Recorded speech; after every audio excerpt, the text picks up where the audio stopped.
Hello everybody, I'm Taylor Tommila. Welcome back to my channel. This is HONDADASH Films. Today I have a very special treat for you today. I'm going to be interviewing a band member from Mind Palace, the REO Speedwagon / Pat Benatar tribute band from Longview, Washington.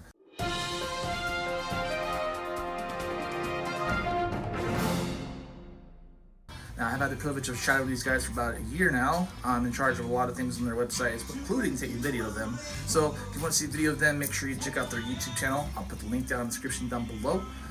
So today I have the privilege of interviewing Dave Jungwirth. He is the backup guitar player and keyboardist and backup vocals for both Mind Palace bands. It's a pleasure to have you today, Dave. Really appreciate you taking time to interview you. So let's get straight down to it. All right, so question one is, when and why did you start to play? I started playing because I could. I really didn't know.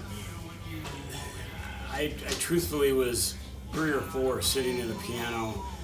My parents had no clue how it was that I was able to sit down and even conceive of that. And I've always been able to play, so I just always have. I don't have anything more, inspirational. I wasn't surrounded by angels and said this is a gift, nothing like that. It's always an ability I've had. Now, I've seen you on stage, and I've seen you play multiple instruments, but I'm curious to know, I'm sure everybody else out there is curious to know, how many instruments can you play, or what instruments do you play in general? I was lucky enough to go to a school, grade school, that had an orchestra program. So in addition to piano, back when I was that age, I was exposed and learned how to play violin, viola, cello, upright bass. I got a good working knowledge of string instruments that way. And then of course, rock and roll came knocking, and along with that, so did the electric guitar. My dad was real into country western. He knew like 4 chords. But he did pass along a piece of advice to me. He said, you better know how to play guitar, in addition to playing keyboards. And it was a good thing, because it's hard to find, especially I came up in the 80s, it was hard to find a rock band that would just say, yeah, you can be our keyboardist. But as soon as I started to build myself as a rock keyboardist / rhythm guitarist, she all fell into place after that. And I can play certain various other instruments, but nothing that would apply here. What do they call that, a conch? No, I'm kidding. What was the very first tune you learned how to play? Sunshine on My Shoulders by John Denver. There you go. Is your family musical at all? Just my dad. My mom was a sculptor, and so the arts has been in the family. I'm really the only one that took it to the musical degree. So I wouldn't say everybody's real musical, no major singers or anything like that, but throughout my extended family, there's definitely aunts and uncles and this and that played over the years. What famous musician or musicians do you admire, and what kind of inspire to be? It's funny, because being a keyboardist, you would think I would say something clever like Jordan Rudess, who I love as a keyboardist, but I really like Steve Vai. I like his approach to playing, and he's a guitarist. So you can have an idol, and that person might not even be what you do. I look at his stage presence and the way he goes about writing songs and everything. So, but I also love Steve Perry. I love big vocals, big guitars. But as far as a keyboardist, I would probably have to say Jordan Rudess would be definitely my current favorite. I don't know, but as far as long ago, I was exposed to a lot of keyboardists that I didn't even realize at the time, guys that were playing chop, Hammond B3s, and didn't know that they were influencing me, even though they were. So a lot of names. What is your fondest musical memory? Now this could be anything between on stage to your first tune or to creating your first piece of music. What is the fondest thing you can think of right now? I remember it specifically. I'm originally from Minnesota, and I was playing with this group at the time that played this outdoor festival, and there was like 3,000 people there. And I was pretty young. I was, for doing something like that, I was 19, and that's when I knew. Between that and my first concert in an arena, that's when I knew I had to have that. I got such a charge out of that, the epicness of, and the feeling of just all these people banded together, everything aside, and just digging the music, and the feeling from that is there's no drug in the world that make you higher. Do you get nervous before shows or performances? Of course. As you get a little older, a little wiser, you realize, and being that I'm a keyboardist and a guitarist, you start to realize, wow, I've got to put some work into this, I got to put some effort into this, and there's buttons to hit and knobs to turn, and it starts to become more than just about playing. So I don't ever get nervous about the actual playing of the notes, it's the performance side of it. Am I going to hit the right button at this time and change that sound? And am I going to hold this long enough? Is a chord going to go bad? So I get more nervous about the show aspect of it than I do about the actual playing. But I think Steve Aubrey said, once you get into those first few notes, it doesn't matter why you're nervous, it all goes away. You remember why you're there. So how do you handle the mistakes that you make on stage? Anybody that tells you that they've had a flawless performance is probably lying. There isn't a night that I haven't gone on stage, and I've done hundreds, I don't know how many performances I've done, maybe 1,000, maybe 2,000, who knows. And I will guarantee you I have made a mistake and or hit a wrong note in just about every one of those performances.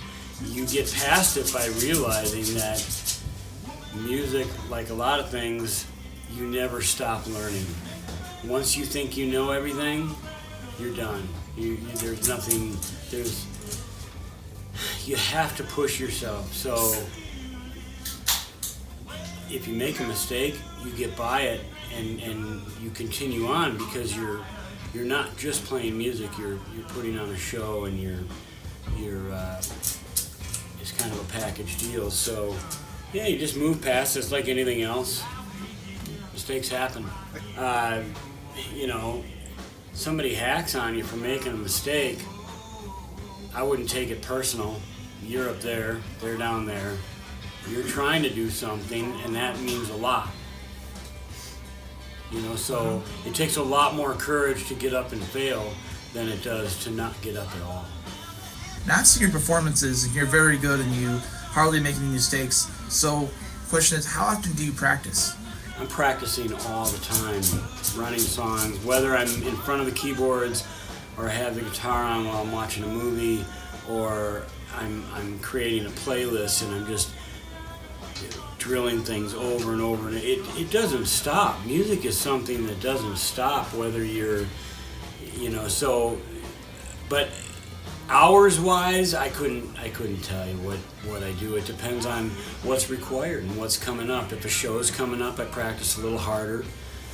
If we've got some downtime, it's okay to take a break from it, because when you take a break and you come back, you get that feeling all over again, and you're just like, all right, time to go again. Here we go, and you do whatever you do. How do you balance your family, your work, and the band, and all your music? And that has been the nemesis of probably every musician anywhere that wanted to have the family life plus,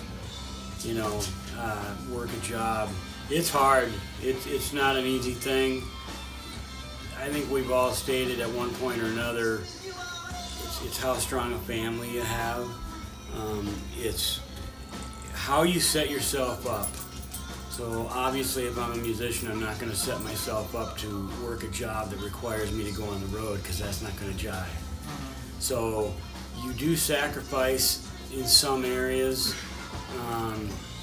The one thing to probably remember is to take time. Take time for your family. Take time for yourself. Music is a part of you, it always will be, but it isn't everything. There's other things that are equally as important. Do you like being part of Mind Palace? And what is the best part? Of course, I love Mind Palace. Mind Palace is the culmination of years and years and years of ideas that have come together, and hopefully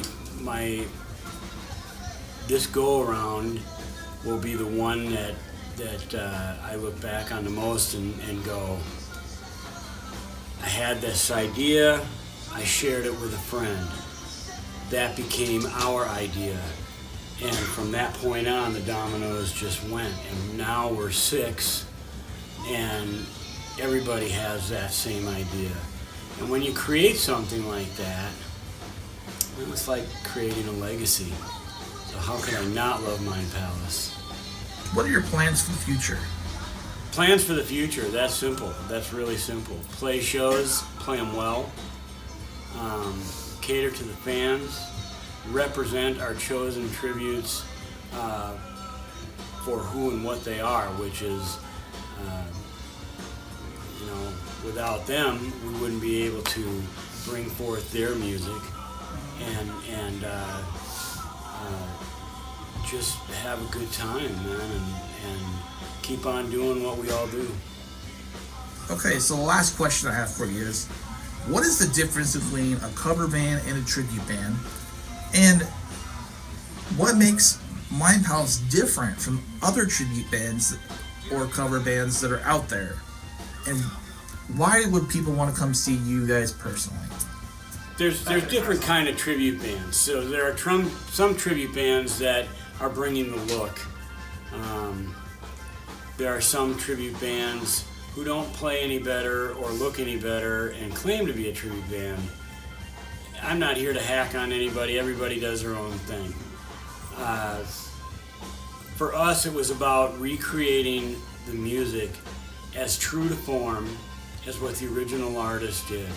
So that means we pay extra special attention to the detail of the music. Every drum hit, guitar riff, vocal aspect, we try to get as close as we can to what that original band was trying to do, while bringing in some of the new characteristics of these same bands that are still out touring, in our case Pat Benatar and REO Speedwagon, bringing in some of their really new cool stuff. And I'm not just talking about music, but the way that they are and the way they play different live style of dress and how they are live. We're not a look-alike band, but when you close your eyes and you listen to us play an REO song or Pat Benatar song, through the magic of time and green screen, we're going to take you back to the first time you heard Hit Me With Your Best Shot, or the first time you were in the backseat of the car with your girlfriend listening to Keep On Loving You. We're about creating feeling, creating emotion. And so the show and the epic and the music, that's where our hearts live. But I feel like Mind Palace is really embarking on a journey that requires something a little bit more than just, hey, let's see how much we can drink tonight and still play our instruments. It's not what we're about, it's not who we are. So I hope that answers your question. All right, so that's all the time I have with you today. I want to appreciate you taking the time to answer my questions thoroughly. And I really appreciate, we all look forward to seeing you on stage again as a whole.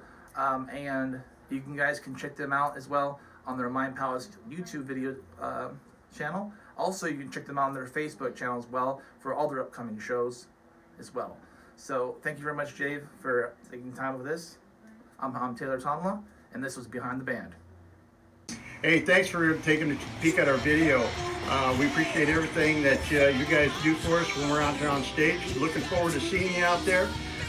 We've got 2 tribute bands, one REO and one Pat Benatar. So don't forget to subscribe below for anything we got coming up, right? Exactly. Make sure you check out their Facebook too. I'll put the link in the description down below, and let you know when there are new shows in your area, and so you can come check them out. And as always, if you can't make their shows, we'll put their videos on YouTube for you to see. Absolutely. And then any, like you said, any comments or anything that you can do to help us out, we appreciate it, and we're looking forward to seeing you out there.